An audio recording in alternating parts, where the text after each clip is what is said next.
بسم اللہ الرحمن الرحیم۔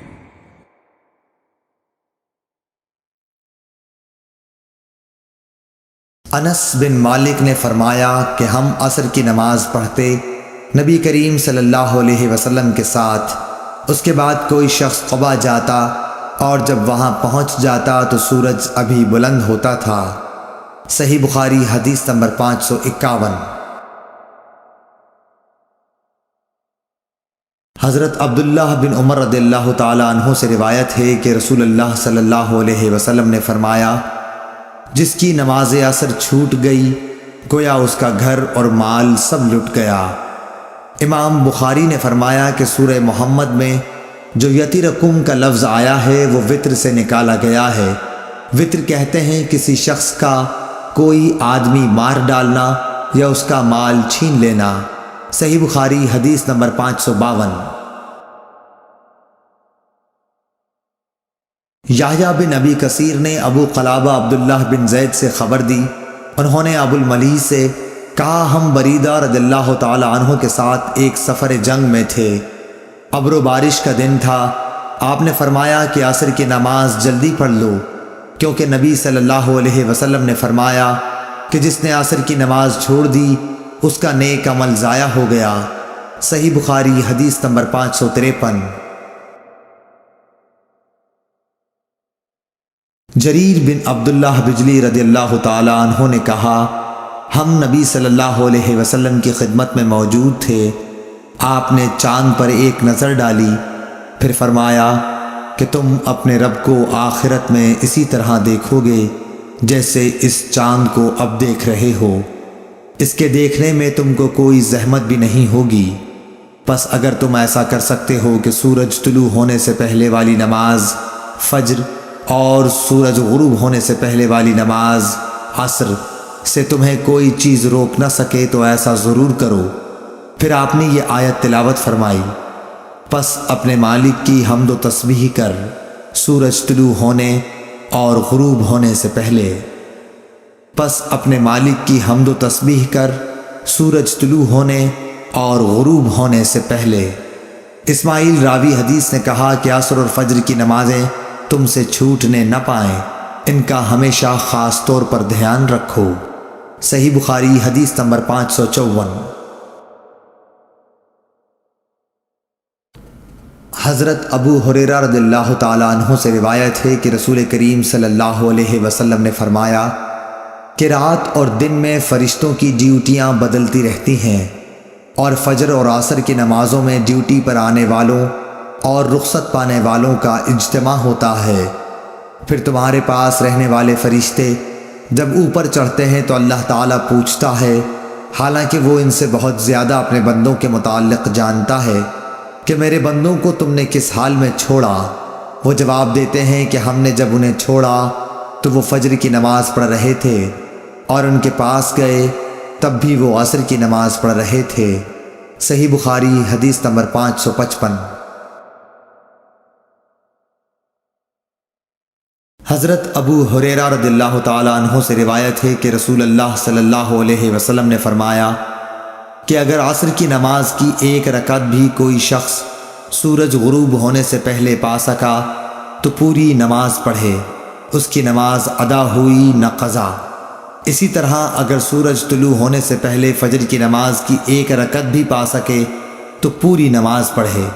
صحیح بخاری حدیث نمبر 556۔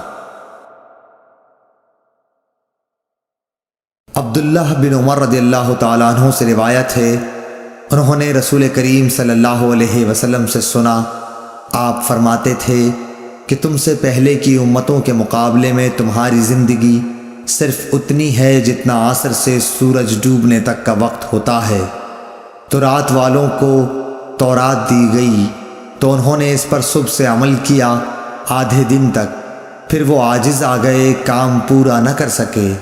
ان لوگوں کو عمل کا بدلہ ایک ایک قرات بقول بعض دینار کا چوتھا سے چھٹا حصہ اور بعض کے قول کے مطابق دینار کا 20واں حصہ دیا گیا۔ پھر انجیل والوں کو انجیل دی گئی، انہوں نے آدھے دن سے عصر تک اس پر عمل کیا اور وہ بھی عاجز آ گئے۔ ان کو بھی ایک ایک قرات ان کے عمل کا بدلہ دیا گیا۔ پھر عصر کے وقت ہم کو قرآن ملا، ہم نے اس پر سورج غروب ہونے تک عمل کیا اور کام پورا کر دیا، ہمیں 2 قرات ثواب ملا۔ اس پر ان دونوں کتاب والوں نے کہا، اے ہمارے پروردگار، انہیں تو آپ نے 2 قرات دیے اور ہمیں صرف ایک قرات، حالانکہ عمل ہم نے ان سے زیادہ کیا۔ اللہ عز و جل نے فرمایا، تو کیا میں نے اجر دینے میں تم پر کچھ ظلم کیا؟ انہوں نے عرض کی کہ نہیں۔ اللہ تعالیٰ نے فرمایا کہ پھر یہ زیادہ اجر دینا میرا فضل ہے، جسے چاہوں دے سکتا ہوں۔ صحیح بخاری حدیث نمبر 557۔ ابو موسیٰ اشعری عبداللہ بن قیس رضی اللہ تعالیٰ عنہ سے روایت ہے، انہوں نے نبی کریم صلی اللہ علیہ وسلم سے کہ آپ نے فرمایا کہ مسلمانوں اور یہود و نصارہ کی مثال ایک ایسے شخص کی سی ہے کہ جس نے کچھ لوگوں سے مزدوری پر رات تک کام کرنے کے لیے کہا، انہوں نے آدھے دن کام کیا، پھر جواب دے دیا کہ ہمیں تمہاری اجرت کی ضرورت نہیں، یہ یہود تھے۔ پھر اس شخص نے دوسرے مزدور بلائے اور ان سے کہا کہ دن کا جو حصہ باقی بچ گیا ہے، یعنی آدھا دن، اسی کو پورا کر دو، شرط کے مطابق مزدوری تمہیں ملے گی۔ انہوں نے بھی کام شروع کیا، لیکن عصر تک وہ بھی جواب دے بیٹھے، یہ نصارہ تھے۔ پس اس تیسرے گروہ نے جو اہل اسلام ہیں پہلے 2 گروہوں کے کام کی پوری مزدوری لے لی۔ صحیح بخاری حدیث نمبر 558۔ رافع بن خدیج سے روایت ہے، آپ نے فرمایا کہ ہم مغرب کی نماز نبی کریم صلی اللہ علیہ وسلم کے ساتھ پڑھ کر جب واپس ہوتے اور تیر اندازی کرتے تو اتنا اجالا باقی رہتا تھا کہ ایک شخص اپنے تیر گرنے کی جگہ کو دیکھتا تھا۔ صحیح بخاری حدیث نمبر 559۔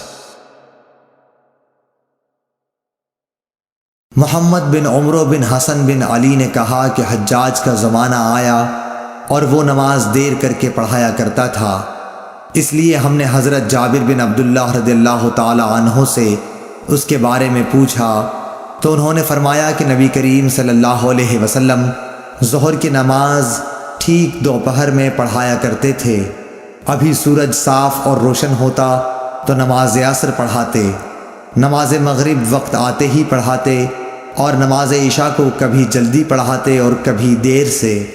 جب دیکھتے کہ لوگ جمع ہو گئے ہیں تو جلدی پڑھا دیتے، اور اگر لوگ جلدی جمع نہ ہوتے تو نماز میں دیر کرتے اور لوگوں کا انتظار کرتے۔ اور صبح کی نماز صحابہ رضی اللہ عنہم یا یہ کہا کہ نبی صلی اللہ علیہ وسلم اندھیرے میں پڑھتے تھے۔ صحیح بخاری حدیث نمبر 560۔